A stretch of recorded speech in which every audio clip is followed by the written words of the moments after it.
In just 60 minutes, Marcus Hale went from being one of the most powerful men in federal law enforcement to a black man in handcuffs at a crowded airport.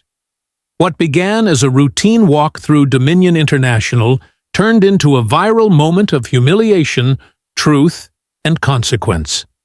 Stay with us. This story will shock you. Don't forget to subscribe, like, and share so more people see what really happened. The hum of jet engines was still fading into the night sky when Marcus Hale stepped through the glass doors of Dominion International Airport, the weight of 28 years in federal service etched into every careful stride. It was nearly midnight, the kind of hour when a terminal should feel half asleep, when footsteps echo like whispers, and travelers shuffle with weary resignation. But for Marcus, this was not a routine return. He had just left Dallas after a 10-hour classified briefing that had stretched into hushed conversations over coffee gone cold, a meeting that pulled him deeper into the shadowed corridors of national security. His body carried the exhaustion of the day, yet his posture betrayed none of it. The man who had spent decades learning to mask fatigue, frustration, even fear moved with a poise that made him stand out, even when he tried not to. His tailored navy suit fit with such precision it seemed sculpted for his frame, the kind of quiet authority money alone cannot buy, but years of discipline demand. At his side, chained to his grip like an extension of himself, was a leather briefcase, unmarked, discreet, almost unremarkable to the untrained eye. To most, it was just another executive's accessory. But inside that case lay documents stamped with clearance so high that 9 out of 10 members of Congress wouldn't recognize the classifications. It was the kind of briefcase that, if opened by the wrong hands, could topple careers, end alliances, even destabilize fragile balances of power. He knew it. He felt its weight not in pounds, but in consequence.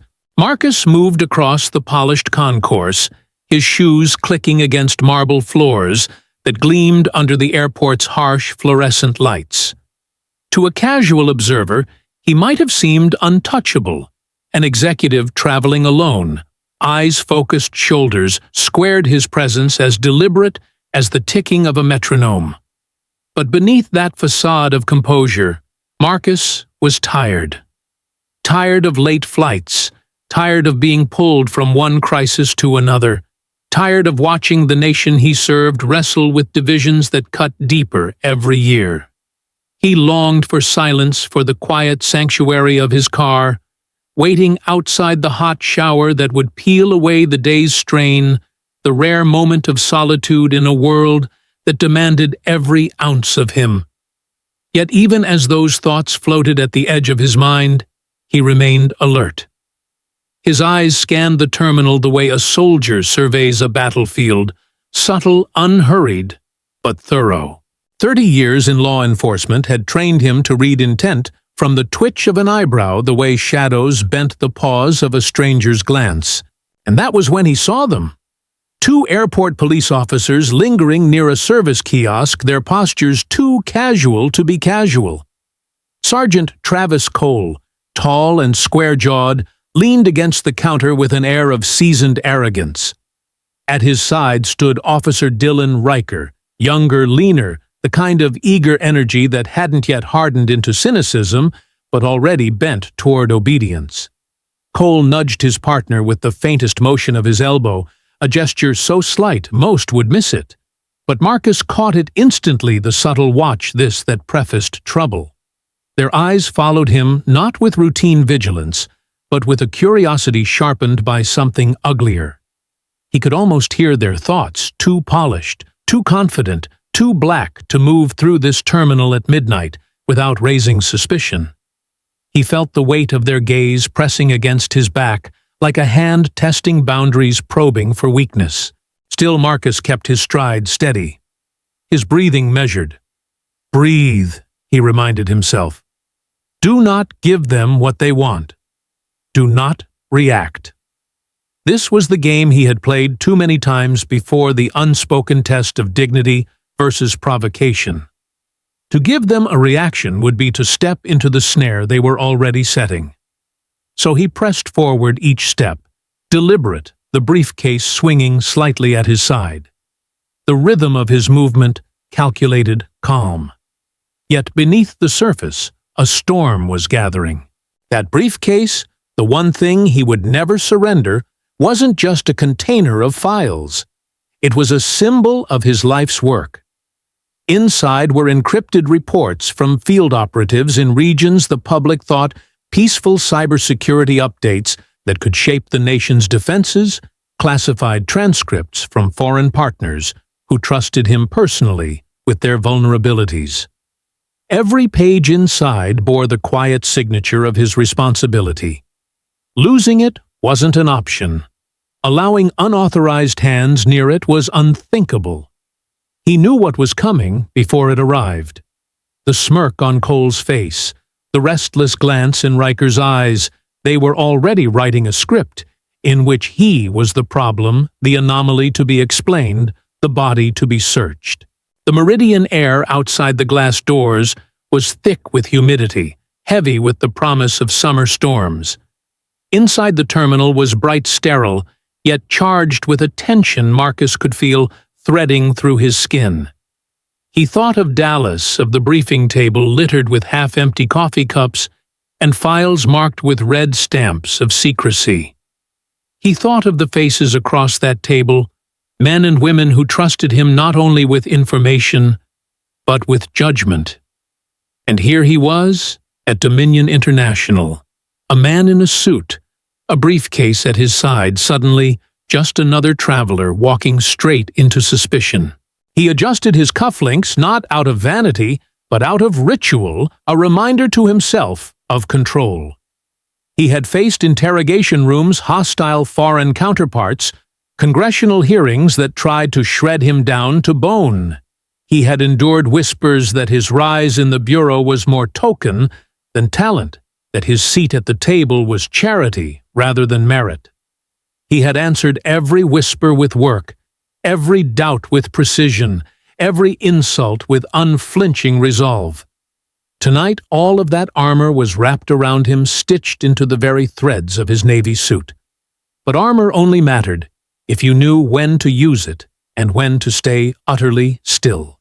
The briefcase shifted slightly in his hand as he passed Gate D4. He tightened his grip, the gesture subtle but absolute. It wasn't paranoia, it was memory. He remembered a younger version of himself, cuffed at 17, for walking too slowly through a white neighborhood, a charge that never stuck, but scarred him deeply. He remembered the old words of his father's son one day, "You'll wear a suit so sharp, it cuts the air, but to them, you'll still be the same boy they stopped." His father had been right. And as Marcus felt Cole and Riker closing in behind him, footsteps matching his pace with predatory rhythm, he knew those words would echo again before the night was over. The terminal air grew heavier. The crowd around him seemed unaware of the storm about to break. A woman pushed a stroller, earbuds blasting faint music. A teenage boy scrolled on his phone, head bent low. A janitor wheeled a cart, whistling off-key. Life moved forward, oblivious. But Marcus, executive assistant director of the FBI, knew what most did not. The real threats rarely announced themselves with alarms. They came quietly cloaked in the mundane, hidden in the arrogance of men who mistook prejudice for authority. And now, as midnight crept closer, Marcus Hale was about to learn once again that no title, no clearance, no suit, however sharp, could shield him from the simplest, oldest suspicion of all. Sergeant Travis Cole had been on the force for 22 years, long enough to let arrogance disguise itself as instinct, long enough to mistake his prejudice for experience. He leaned against the service kiosk just beyond Gate D4, arms crossed loosely over his chest, eyes scanning the thinning crowd of late-night travelers with a weariness that masked his restless disdain.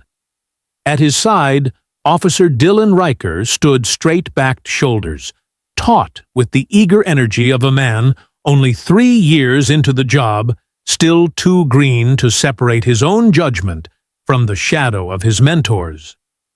When Marcus Hale's polished figure slid into their field of view, navy suit, crisp under the harsh fluorescent lights briefcase, swinging with deliberate rhythm, Cole's lips curled into a smirk, so faint it barely registered.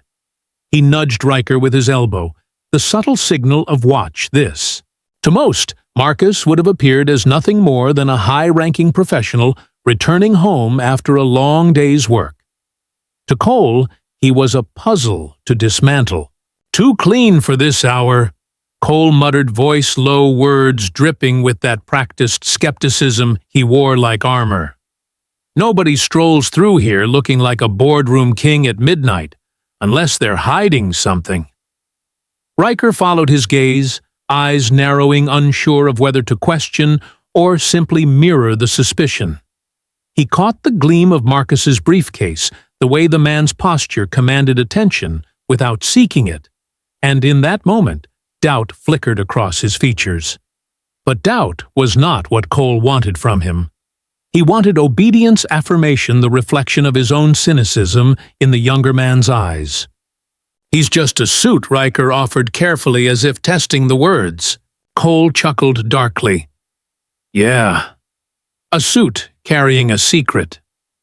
He straightened slightly, shifting his weight with the confidence of someone who believed the terminal was his stage, his badge, an unchallenged script. "Come on, let's check him." Riker hesitated the pause, so brief most would have missed it.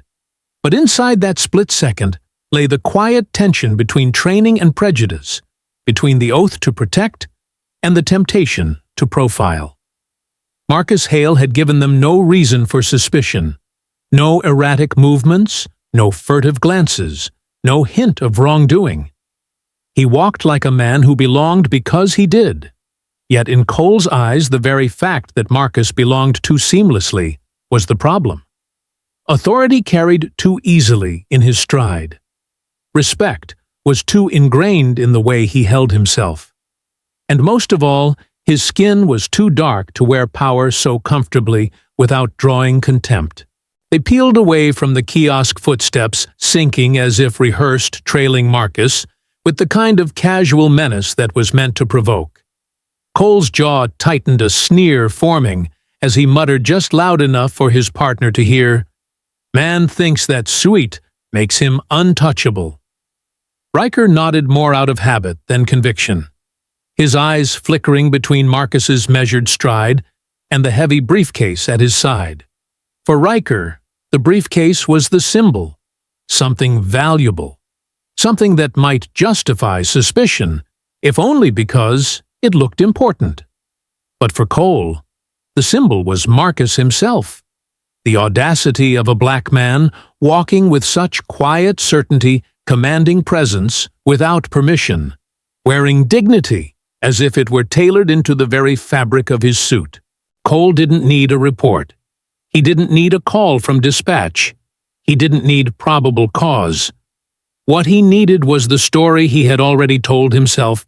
Men like Marcus Hale don't belong in his terminal at midnight without being checked, challenged, reminded of the invisible line. The line that said power was supposed to look different, walk different, speak with a different accent, wear a different face. "Look at him," Cole said again, this time sharper, as if trying to burn the image into Riker's mind. "He's too confident."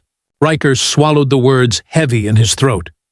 He wanted to ask what Cole meant, wanted to press the question, too confident for what? But his training had been soaked in unspoken lessons. Don't challenge the senior man. Don't question the instincts of those who came before you. So he let the silence answer for him. His silence became complicity, and complicity would soon become action. Marcus, for his part, heard them before he saw them. 30 years in the Bureau had trained him to register the cadence of footsteps behind him, to distinguish idle movement from intent. He felt the weight of their eyes press into the space between his shoulder blades, the quiet challenge in their pace, quickening to close the gap. His instincts whispered the truth. Before a word was spoken, he was no longer a man returning home from Dallas. In their eyes, he was a target, a disruption to be contained. He inhaled slowly, the breath measured steady, a shield against the rising tide of memory. He had seen this script before in airports, in neighborhoods, even in his own bureau's corridors when unfamiliar agents sized him up. The stare that said, "You don't belong." The suspicion that grew not from facts, but from reflex, the reflex shaped by centuries of repetition. And every time Marcus reminded himself, they want reaction, not restraint. Reaction feeds their story. Restraint rewrites it. Behind him, Cole's voice rang out low but sharp, carrying the authority of assumption. "Let's see what he's really about." In that moment, the terminal was no longer just an airport concourse. It was a stage set for an old, relentless play's suspicion, born not of evidence, but of bias, a challenge issued not because of what Marcus had done, but because of who he was and how he carried himself. Cole's resentment wasn't about crime. It wasn't about security. It was about the audacity of a black man moving through the world with unshakable confidence, briefcase in hand, dignity intact, daring to be untouchable. Riker walked at Cole's side, caught between curiosity and unease, but still he walked. Together, they closed the distance, their suspicion sharpening into intent, ready to cut into Marcus Hale's midnight silence and turn it into a confrontation that would soon spill across every glowing phone screen in that terminal. And Marcus, aware of every second, every step, every look exchanged behind him, tightened his grip on the leather handle of the briefcase. He knew what was coming. He always did. The footsteps behind Marcus Hale drew closer, steady at first, then deliberate, like wolves circling prey. He didn't need to turn to know they had chosen him, that the suspicion born of prejudice was about to become something heavier, more public. The fluorescent lights above cast long shadows across the polished marble floor, shadows that stretched with each second, until the air itself seemed to thicken around him. Then came the voice, sharp, rehearsed, carrying all the arrogance of assumed authority. "Excuse me, Sir Sergeant Travis Cole," said his tone deceptively polite, but sharpened by something colder. Marcus halted, his posture straight, the briefcase still hanging effortlessly at his side. He turned slowly, deliberately, eyes calm but unyielding, and found himself face to face with the smirk he had already felt forming long before it was visible.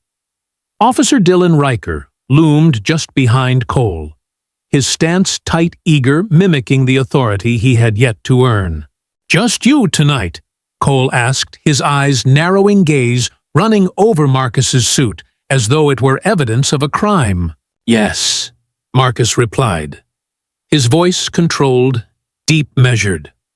One word, but it landed like a stone dropped into water, calm ripples spreading outward. "And where are you headed?" Cole pressed, stepping just half an inch closer, enough to test boundaries, enough to signal dominance without saying the word. Marcus paused, not from hesitation, but from calculation. 30 years of service had taught him that the real game was in the seconds between question and answer, in the choice of whether to grant respect or expose arrogance. He tilted his head slightly, not a gesture of submission, but of precision. "Is there a problem, officer?" His tone carried no heat, no flare of defiance, only the weight of a man who knew his own authority down to the marrow of his bones. Cole glanced at Riker, his thumb hooking near his baton in a gesture meant to intimidate his smirk, curdling into something more pointed. "You match a description," he said at last.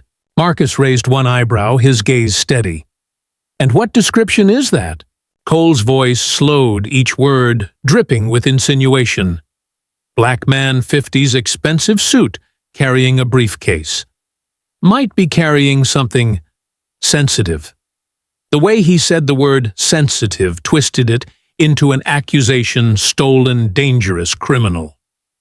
Riker shifted slightly, eyes flicking to the briefcase as though expecting it to reveal contraband on command. Marcus felt the familiar heat stir in his chest, the echo of every encounter where identity was mistaken for threat. He didn't raise his voice. He didn't flinch. He simply allowed silence to sharpen the air around them until his words cut like tempered steel. "You mean I match the description of a federal employee heading home after work?" The remark hung between them, precise and deliberate. A few heads turned. A woman pushing a stroller slowed her pace, glancing back. A teenager with earbuds tugged one out, curiosity piqued. The quiet hum of the terminal shifted as invisible threads of attention began to gather. Cole's smirk faltered, but only for a breath. He stepped forward, crowding Marcus's space eyes flashing with something darker than suspicion contempt. "We're going to need to take a look in that briefcase." Marcus's grip on the handle tightened, subtle but absolute. He didn't raise the briefcase. He didn't brandish it as a shield. He simply held it with the steady certainty of a man holding more than leather and paper. He was holding duty oath trust, the weight of clearance higher than Cole could imagine. "I don't think you understand," Marcus said, his voice granite now. "My name is Marcus Hale. I'm the executive assistant director of the FBI." For the first time, silence fell between them, brittle and strange. Riker blinked, his eagerness faltering into confusion. Cole's smirk didn't vanish, but it stiffened, his jaw clenching as if chewing on disbelief. Then, with a chuckle, low and mocking, he leaned in just enough to let the cruelty show. "Oh yeah? You got any ID to back that fairy tale up?" Without a word, Marcus reached into the inner pocket of his suit jacket. His movements were deliberate, practiced no sudden gestures, nothing to be misinterpreted. He pulled out a leather holder and unfolded it, revealing the credentials government-issued photo-bearing embossed with seals and holograms that radiated authority to anyone who recognized them. He held them out firmly, steady as stone. Riker leaned forward, eyes flicking to the badge, uncertainty creeping into his face. But Cole didn't take it. He didn't even look directly at it. He let out a laugh, cruel and dismissive, his voice raised just enough for nearby ears to catch. "You can wave some badge around all you want. Doesn't mean we have to believe you." The sound of his laughter carried bouncing off the sterile walls of the terminal. A murmur stirred in the crowd. A man with earbuds pulled out his phone thumb, hovering over the record button. A woman in line for coffee glanced over, frowning. The first camera phone tilted toward the scene, its lens catching the faint gleam of Marcus's badge in the fluorescent light. Marcus lowered nothing. Not his badge, not his gaze, not his authority. "I'm not waving anything," he said, his voice calm, but edged with warning. "I'm identifying myself. As is protocol." Cole's sneer deepened, his hand brushing his baton again, a silent reminder of who held the cuffs. "We're the protocol tonight." Riker swallowed, hard eyes darting from Marcus's calm face to the growing number of bystanders slowing their pace, whispering, recording. He could feel the balance shift, but Cole pressed on, unwilling to yield, determined to bend reality to his contempt. "Let's take him downtown," Cole muttered under his breath, though the words carried enough to be heard. Marcus stood perfectly still, his badge still extended, his briefcase anchored at his side. His silence wasn't surrender. It was indictment, a mirror held up to their arrogance. Around them, the air grew heavier, the weight of dozens of cameras capturing the moment, archiving the humiliation they mistook for control. And in that charged space, Marcus Hale knew the script had begun. The stop had been made, the challenge issued, the mockery flung. Now the real test would unfold, not whether he could prove who he was, but whether their prejudice would allow them to see it.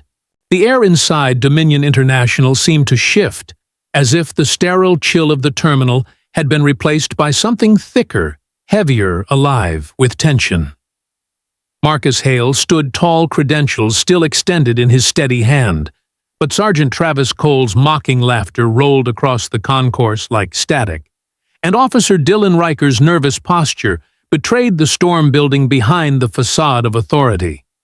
The crowd's hum quieted just enough that Marcus could feel the weight of unseen eyes circling him, cell phones rising like watchful sentinels. He knew the script was moving into its next act. The moment Cole uttered the words, "Let's take him downtown," the stakes had escalated. They weren't looking for the truth.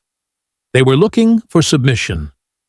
And Marcus Hale had no intention of surrendering, least of all the briefcase that contained documents more dangerous in their mishandling than in any locked vault overseas. Cole's gaze flicked down to the leather case at Marcus's side, his smirk sharpening with predatory arrogance. "What's in there?" he asked louder this time, his voice carrying through the open space like a challenge thrown into the air. He gestured with his chin, dismissive, daring. "Go ahead. Open it up. Prove you're who you say you are." Marcus tightened his grip, the movement small but absolute.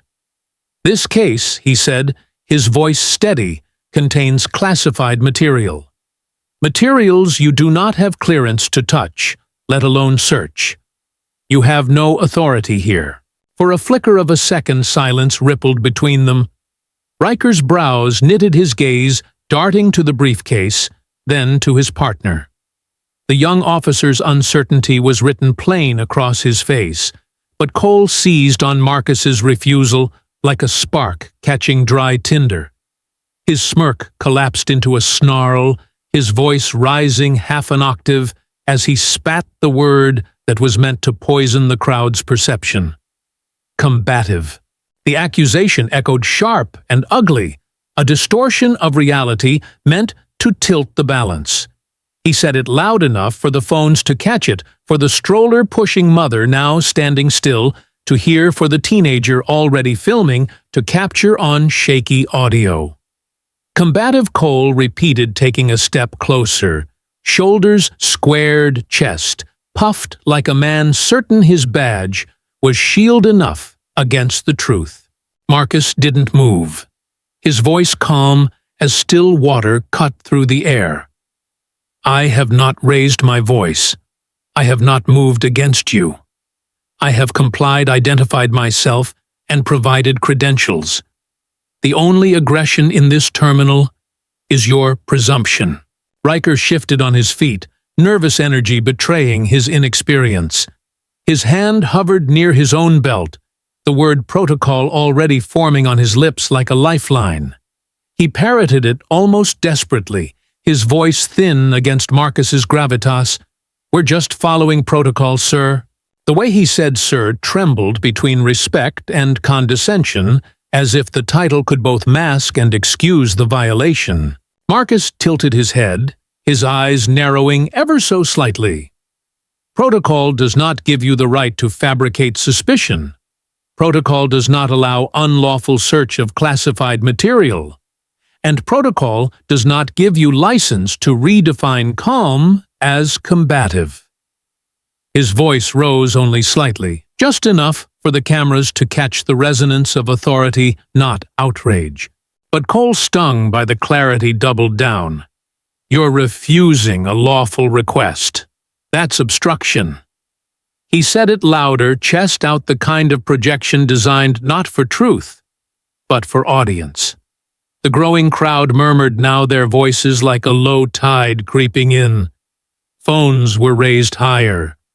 A man near the security desk whispered sharply into his Bluetooth, his eyes locked on the unfolding scene. Marcus could feel the momentum shifting, not against him, but toward exposure.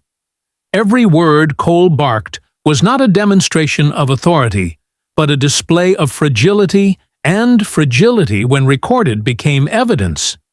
He looked past the officers for a moment, meeting the eyes of a woman holding her phone steady.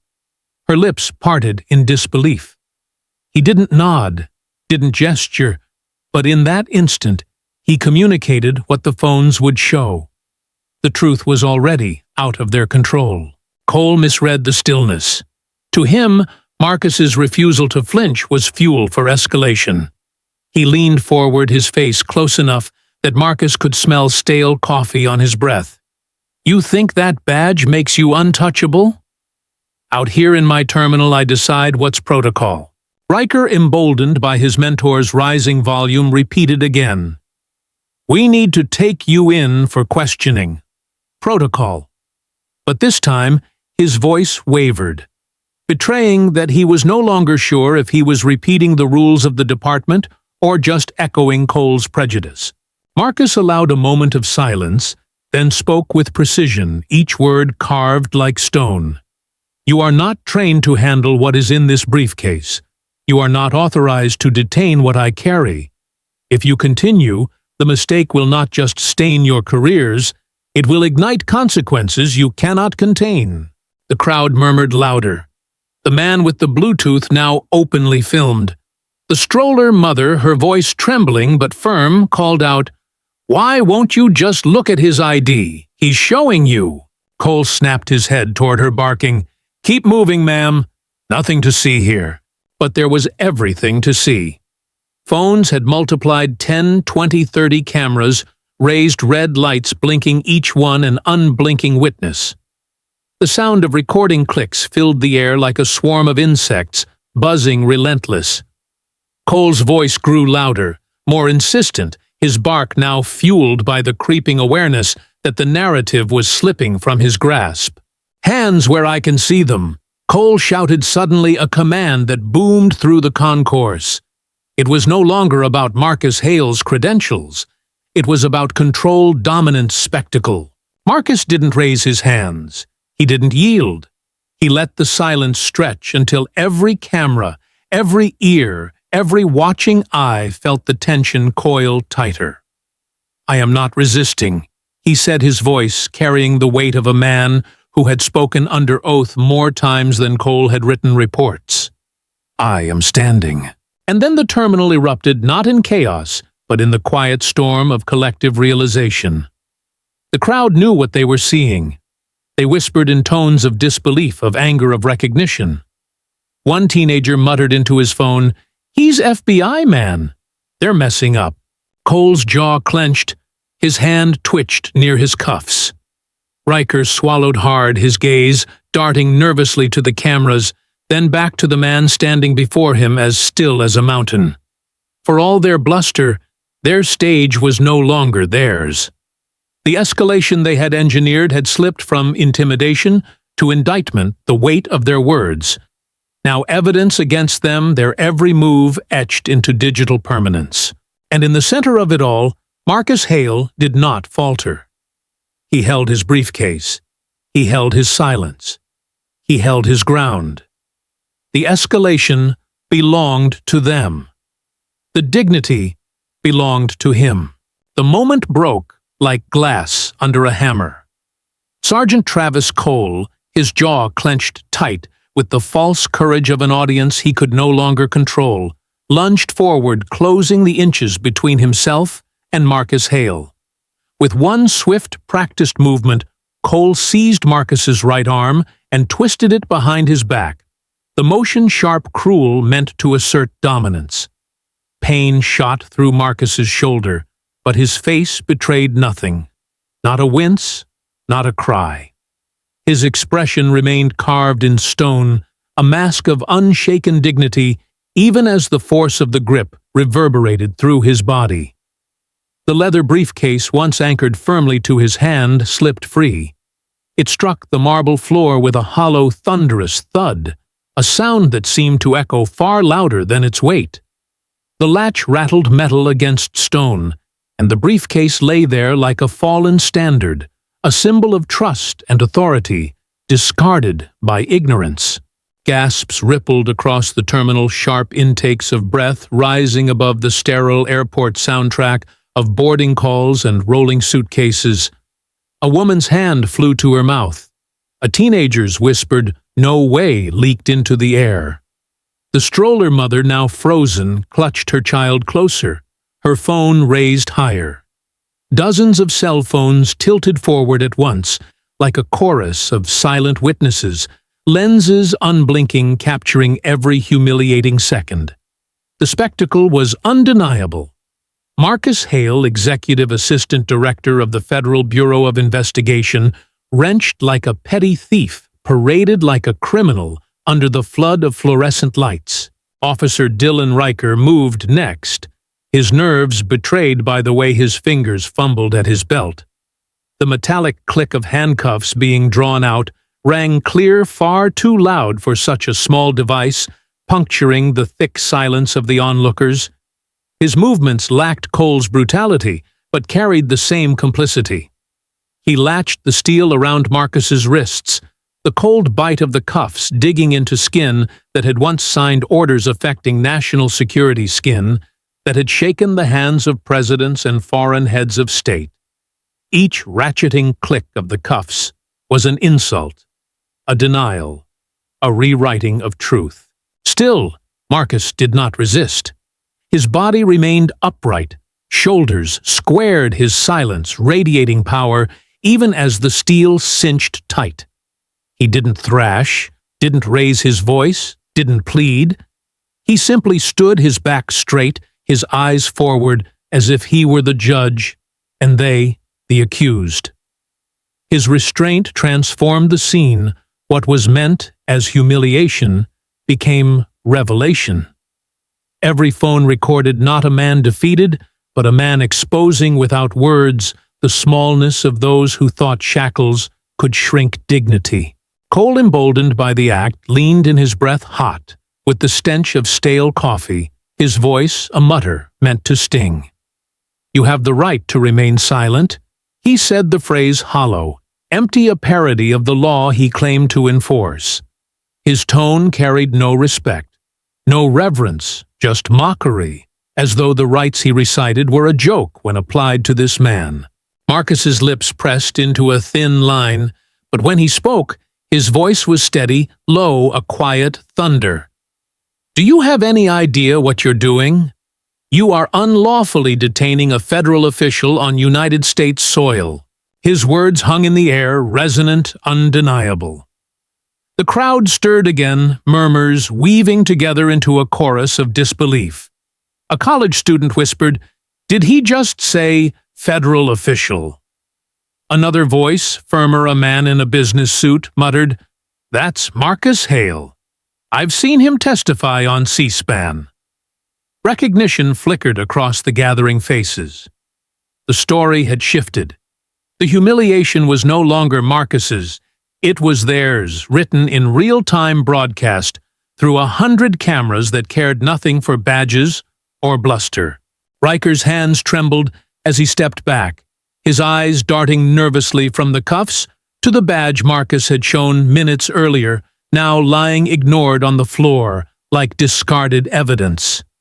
The young officer's lips moved, but the only word that escaped, shaky and defensive, was protocol. Marcus turned his head slightly, his gaze cutting through Riker like ice. "Protocol," he repeated, his tone, slow, deliberate, dangerous. "You insult the very word when you twist it into justification for prejudice." Cole's jaw tightened, his body still close, but even he felt the shift. The murmurs, the raised phones, the disbelieving stares, they weren't on his side. His voice grew louder, desperate, feeding on volume to mask the crack in his authority. Combative, he barked again, though Marcus hadn't moved, resisting. But the cameras told the truth. A man standing still, hands-bound posture, unbroken silence louder than shouts. The lie collapsed, even as it left his lips. The briefcase remained on the floor, ignored its presence, heavy with meaning. It wasn't just an object, it was a rebuke, a reminder of the very thing they sought to diminish. Classified documents of national importance, treated like luggage lying abandoned on cold marble while their rightful bearer was shackled like a suspect. The arrogance of it was on full display, captured in crystal clarity for the world to see. And yet, Marcus did not bend. His silence became both shield and indictment. He did not need to argue his worth, did not need to list his titles or accolades. The cuffs cut into his wrists, leaving angry red marks, but his eyes, dark, unwavering, burned with something greater.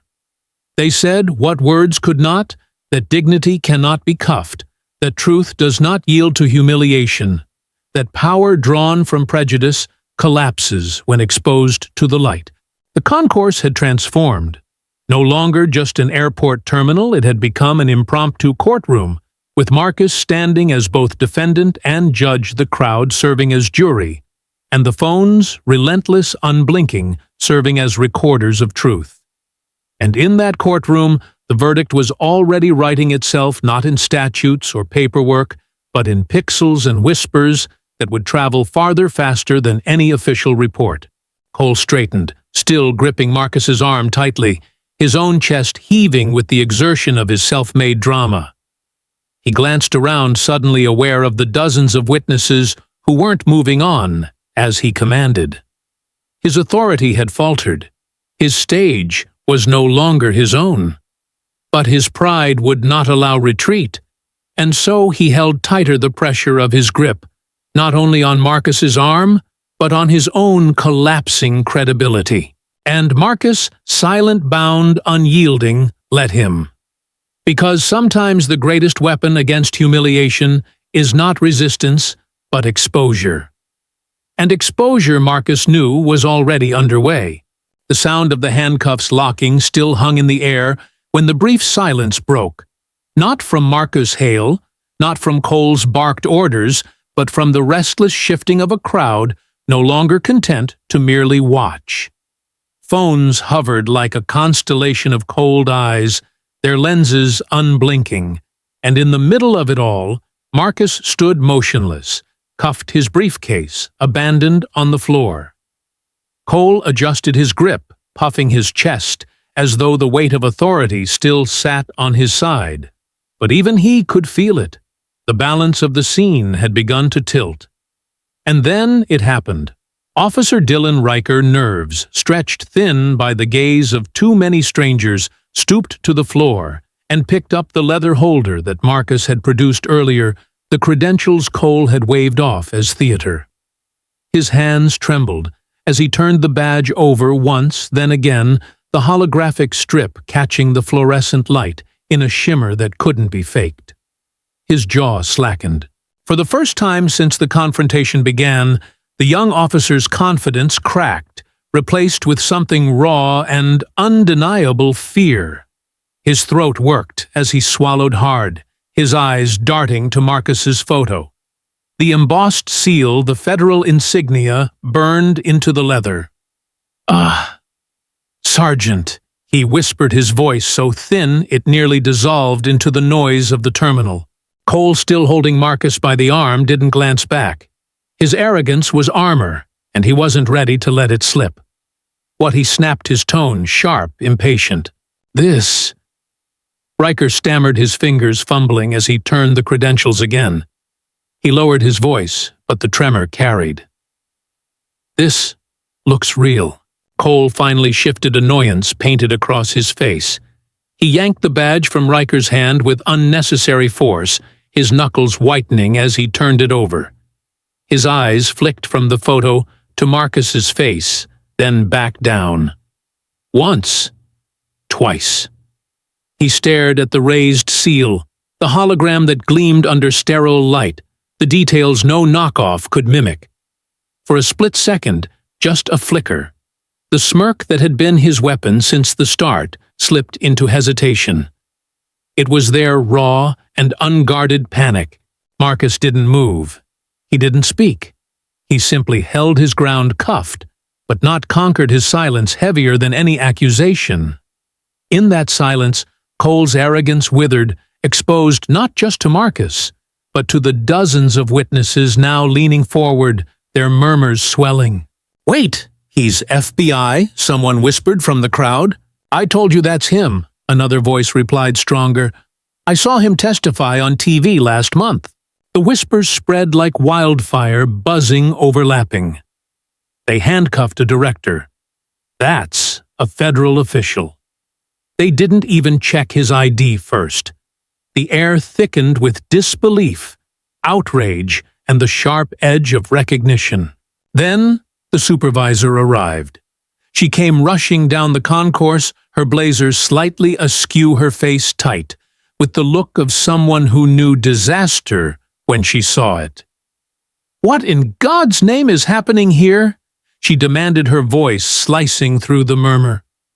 She stopped short when her eyes landed on Marcus, the tailored suit, the cuffs biting into his wrists, the unmistakable presence of someone who carried authority in his very breath. Her jaw dropped. She turned on Cole and Riker, her voice sharp enough to cut. "You handcuffed a federal executive without verification." Her words cracked the air like a whip. Gasps followed louder this time, not just whispers, but open disbelief. Cole's mouth opened, then closed his jaw, working as though chewing on excuses he could no longer spit out. Riker looked like he wanted to vanish into the marble floor. He refused to comply. Cole stammered, but the words sounded hollow, pathetic, even to him. "No," Marcus finally said, his voice booming, now steady as iron. "I complied. I identified myself. I presented credentials. They refused verification." His gaze swept the concourse, not only addressing the supervisor, but ensuring the crowd, the cameras, the witnesses heard every syllable. His words weren't just defense. They were indictment, a mirror held up to the failure before him. The supervisor's face went pale, her fury sharp enough to make Riker flinch. She looked at Cole as if seeing him for the first time, not as an officer under her command, but as a liability unraveling her terminal. And the crowd. The crowd was no longer neutral. Phones lifted higher, voices grew bolder. "This is racism," a woman near the coffee kiosk said loudly, her tone shaking with indignation. "You stopped him because of how he looks." "Exactly," another voice chimed. "Would you cuff a white guy in a suit without checking first?" The question landed heavy, undeniable. Cole's face tightened, sweat beginning to bead at his temple. His smirk was gone, now replaced with the pinched expression of a man cornered by truth he couldn't outshout. Riker, still clutching the edges of his own panic, tried weakly. We were just following protocol." "Protocol." The supervisor snapped her eyes like daggers. "Protocol demands verification. Protocol demands respect. Protocol does not mean humiliation of a federal executive in front of an entire terminal." Marcus remained silent, his head held high, his cuffed wrists the only sign of restraint. His stillness was devastating. It forced the eyes of the crowd, the lenses of every phone, to compare him to the officer's sputtering excuses. His silence made their noise sound small, made their authority crumble. The murmurs grew louder, now voices weaving into something dangerous for Cole, and Riker, not physical danger, but reputational, institutional. Unbelievable. They're finished. This is gonna go viral. And under it all, the single word repeated in harsh whispers, racist. Cole shifted the arrogance, finally cracking into something closer to desperation. He shoved the badge back into Riker's chest, as though returning it could erase what they'd done. His eyes darted to the cameras, to the supervisor's furious face, to Marcus's unwavering silence. He realized in that moment what Marcus had known from the start. The cuffs weren't binding Hale. They were binding Cole and Riker to their own mistake, their prejudice captured forever, their arrogance, now evidence. The terminal itself seemed to hold its breath, waiting for the next move, waiting to see if the men in uniform would try to salvage dignity or dig deeper into disgrace. And Marcus, cuffed but resolute, stood as the center of gravity in that silence, no longer the one being humiliated, but the one bearing witness to the humiliation of those who had mistaken prejudice for power. The air in Dominion International had already grown electric, heavy, with the sting of outrage and disbelief.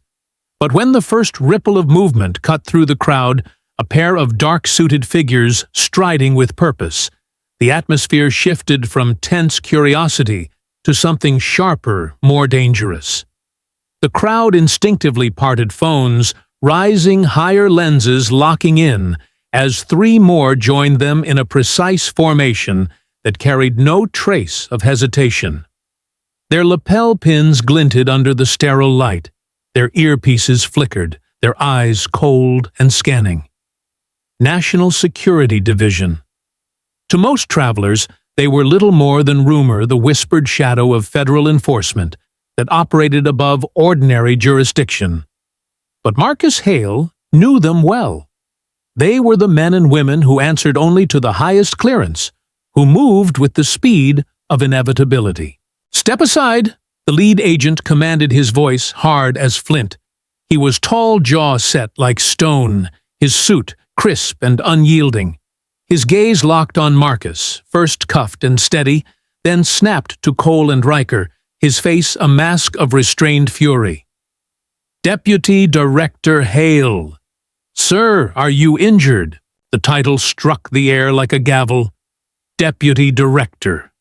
Every phone in the crowd caught it, every bystander heard it. Gasps rippled outward, confirming what whispers had already suspected. Marcus Hale was no impersonator, no random executive. He was the second most powerful official in the Federal Bureau of Investigation, and he stood before them in chains. Marcus did not answer right away.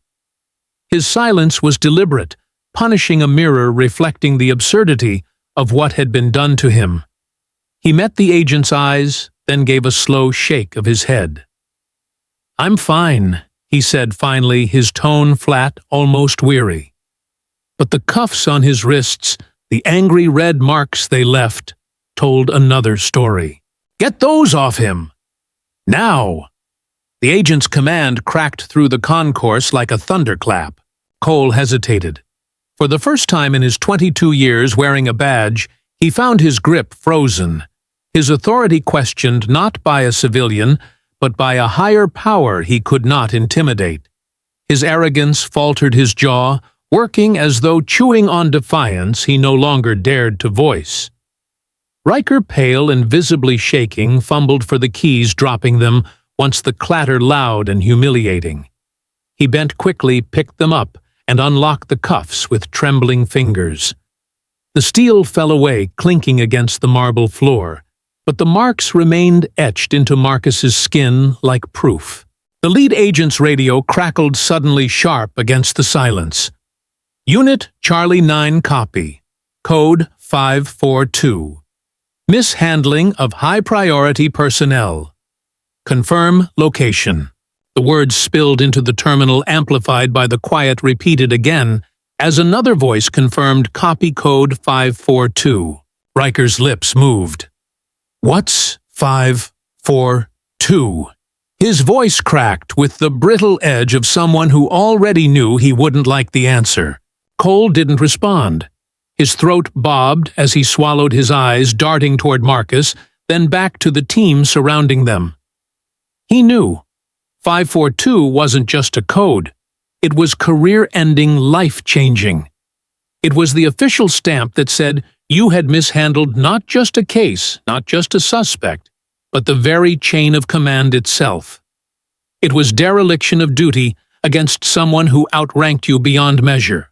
The lead agent's glare cut into both men. "Stand down," he ordered. "Effective immediately. You are relieved." The words, simple and devastating, struck harder than any physical blow. Cole's face drained of color, his mouth opening then closing again. No smirk now, no sneer, just the empty panic of a man who had mistaken prejudice for authority and found himself stripped of both in public view. Riker's eyes filled with dread, his shoulders collapsing as though the weight of his mistake had finally crushed the last of his misguided obedience. And Marcus did not gloat. He did not spit words of vengeance or raise his freed hands in triumph. He simply rubbed his wrists, where the steel had left its mark, his silence heavier than any apology they might stammer. He stood taller, straighter, not because the cuffs were gone, but because he had never bowed while they were on. His presence was a rebuke so absolute that words became unnecessary. Around them the crowd buzzed, voices no longer hushed, but bold, angry. Unbelievable. They thought they could get away with this. Racism. Plain and simple. The cell phones stayed raised, broadcasting every frame, every expression. The world was watching, and Cole and Riker knew it. The supervisor, still standing nearby, her face ashen with horror, whispered almost to herself, "This is going to be everywhere." She was wrong. It already was. Cole tried once, weakly, desperately. "Sir, he was uncooperative. He refused to." "Enough." The agent's voice sliced him in half. "We'll take your statement later. For now, you are done." Riker's lips trembled as he looked at Marcus, as though some apology might save him, but the words never formed. Marcus's gaze was steady, unblinking, his silence louder than any condemnation. It was a silence that said, "I saw you. The crowd saw you. History will remember you." The lead agent gestured to his team. One moved to Marcus, scanning his face with a biometric reader that pinged green instantly, confirming his identity beyond dispute. Another gathered statements from the supervisor. A third barked into his radio-secure body cam data. "Pull all terminal footage. I want every second archived." Cole and Riker stood like statues carved out of panic. Their authority dissolved, their careers unraveling in real time. The smirks, the laughter, the arrogance, all stripped away by the cold efficiency of a system that for once was not protecting them but indicting them. And Marcus, still silent, let the weight of the moment settle. His silence was no longer just shield or dignity. It was judgment. It was the echo that would follow Cole and Riker long after the terminal had emptied, long after the videos had gone viral, long after the nation debated their names in headlines and news cycles. The reckoning was not in the handcuffs. It was in the eyes of the man they tried to diminish, a man who never needed to shout to make them small. And as the National Security Division led Marcus toward the exit, their formation, protective, decisive Cole and Riker, were left standing in the glare of 100 phones, exposed for what they truly were, not guardians of safety, but symbols of prejudice undone. And Marcus Hale. He walked away without a backward glance, his silence sealing the verdict guilty. Not him, but them.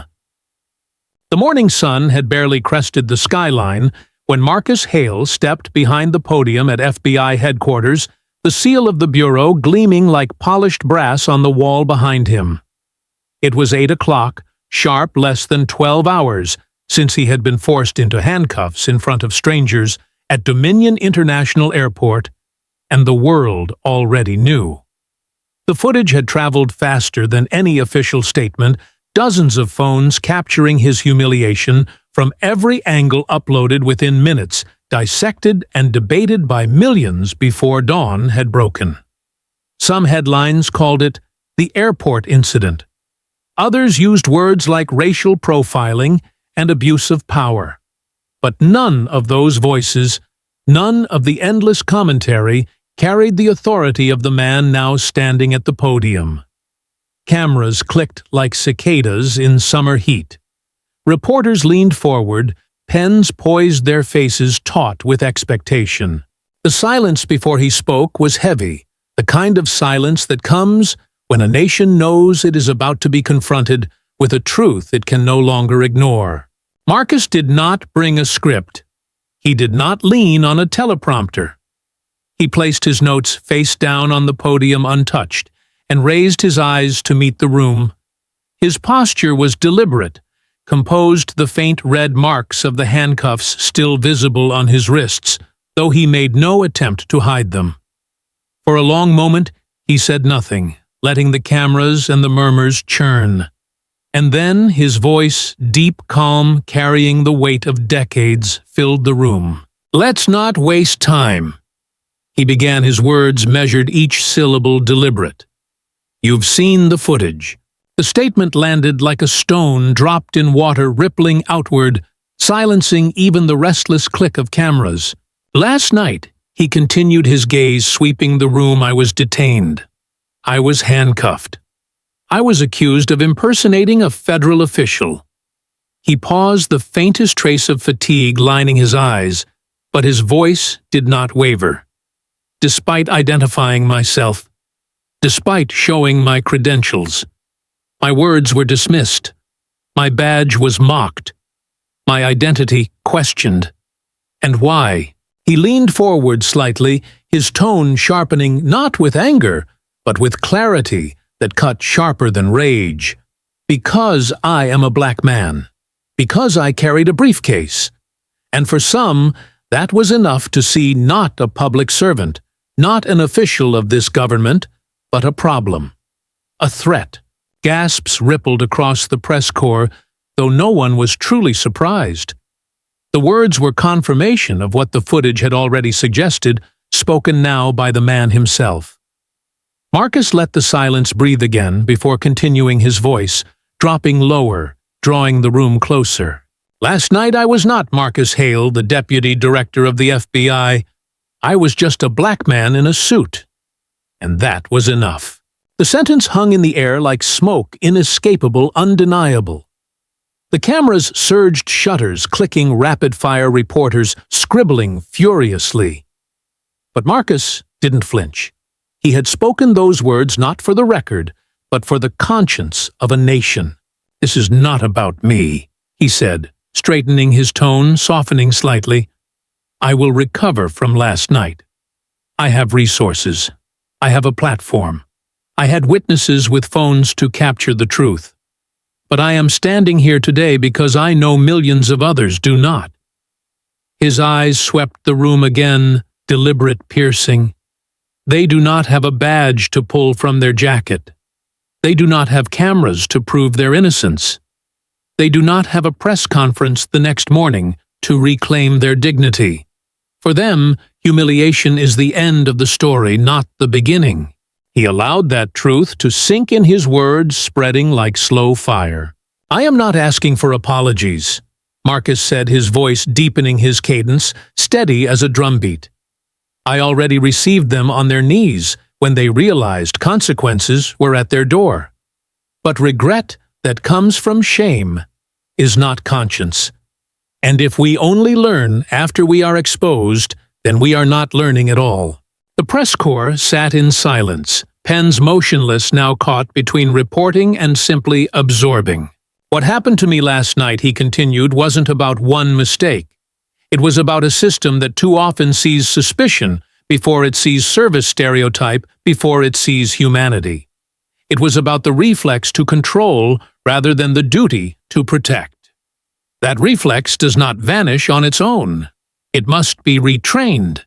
It must be reformed." He placed both hands flat on the podium, the faint cuff marks visible again, now symbols rather than scars. "I don't want those officers destroyed. That is not justice.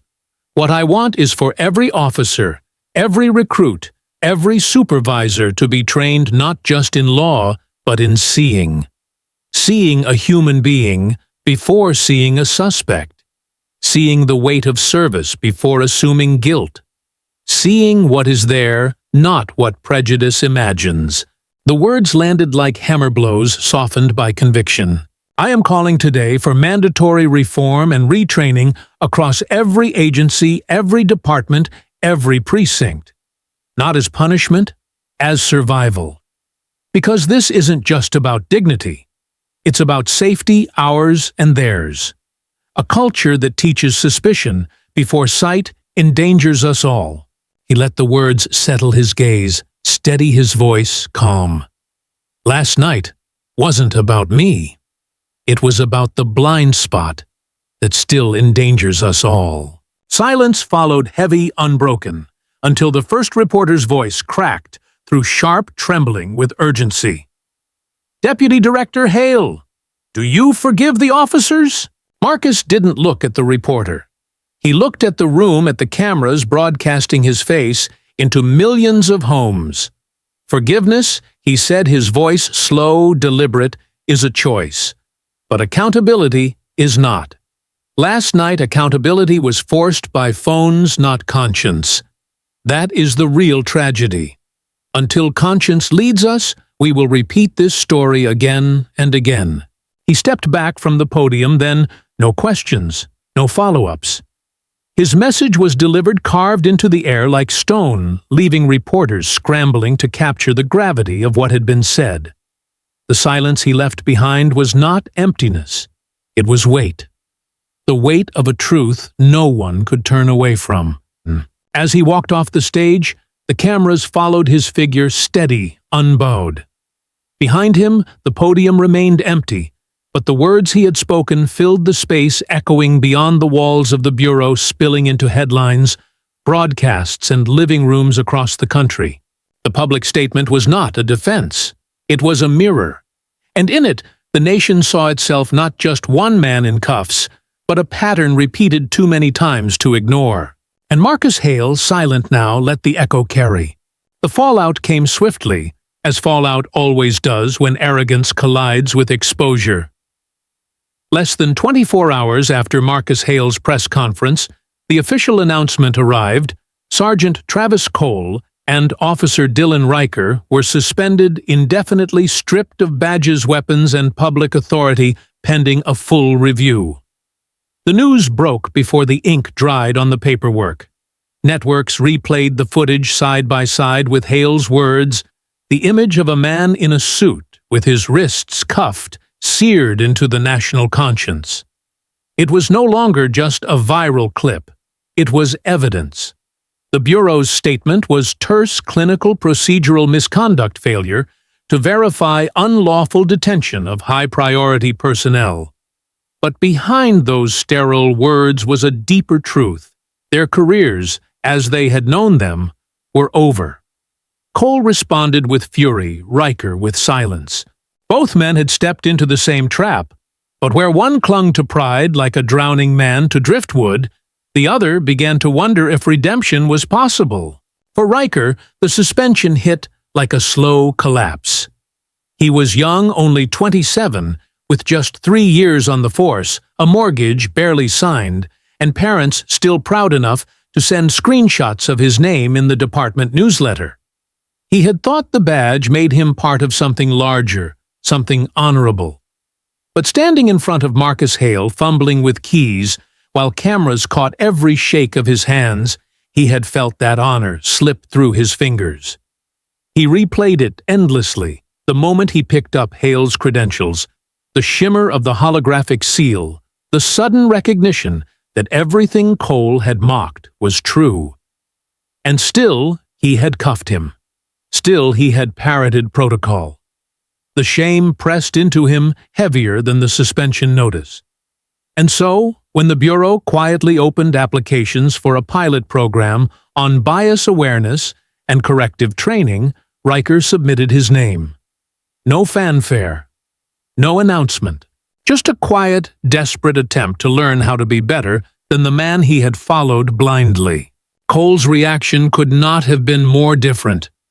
22 years in uniform had hardened him calcified arrogance into identity.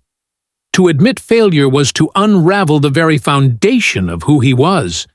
He raged in the suspension hearing, slamming his fists on the table, calling it political theater. "I was doing my job," he barked at the investigator. "I was keeping the terminal safe. You think I care what some suit says he is?" His bitterness leaked into every word, thick with the refusal to accept what the cameras had already proven. He called the incident a setup, a trap laid to ruin him. He muttered about conspiracies, about the world turning soft, about how people like Hale thought they were untouchable.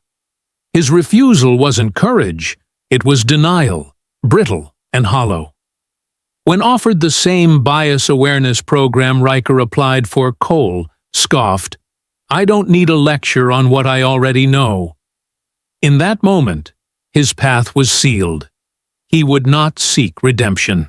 He would choose bitterness, and bitterness once chosen corrodes everything. Weeks later, in a sterile conference room at headquarters, the paths of the three men briefly crossed again. No cameras, no reporters, no crowd. Just Marcus Hale. At one end of the table's sleeves rolled to his elbows, the red marks on his wrists faded, but not forgotten, and across from him, Cole and Riker, their badges already surrendered, their futures diverging before his eyes. The silence in that room was heavier than the echo of a gavel. Hale did not begin with anger. He did not shout. His presence alone was enough. "I'm not here to yell," Marcus said, finally his voice quiet but razor-sharp. "I'm here to make sure you understand." His eyes fixed on Cole first, then Riker, piercing both men with the same unflinching clarity he had shown at the podium. "You looked at me and didn't see a man. You saw a problem. You saw a black man and decided that was enough to treat me as less. That was your choice." Cole shifted in his chair, scowling, but said nothing. Riker lowered his eyes, shame pulling at his features. Marcus continued his words, deliberate, measured. "Power doesn't look one way. It doesn't wear one face, one accent, one color. But you chose to believe it did. You made that choice. And when you wear a badge, being human isn't enough. You have to be better than your instincts, better than your prejudice, better than the system that tells you it's acceptable to humiliate first and ask questions later." The silence that followed was crushing. Cole clenched his fists, jaw tight, his pride choking him. Riker nodded slightly, as if each word was a weight he knew he had earned. Marcus stood then, pushing his chair back with calm precision. He didn't wait for apologies. He didn't ask for excuses. His silence, as he walked out of that room, was heavier than any condemnation. It lingered behind him, filling the space long after his footsteps had faded. For Cole, it was suffocating, a silence he would spend the rest of his days cursing, insisting he had been wronged. For Riker, it was a silence that haunted, but also one that pointed toward change, a reminder that true authority isn't shouted, but carried with unshakable dignity. The nation moved on, as it always does, cycling through headlines and scandals. But within the walls of law enforcement, the lesson endured. Cole's name became shorthand for arrogance undone, whispered in training sessions as a warning. Riker's name appeared quietly on rosters for reform workshops, his presence a reminder that acknowledgement of failure is the first step toward renewal.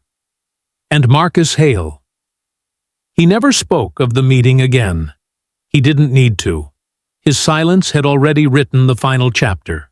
The consequences weren't just suspensions. They were stories diverging forever, one ending in bitterness, the other in the difficult work of redemption.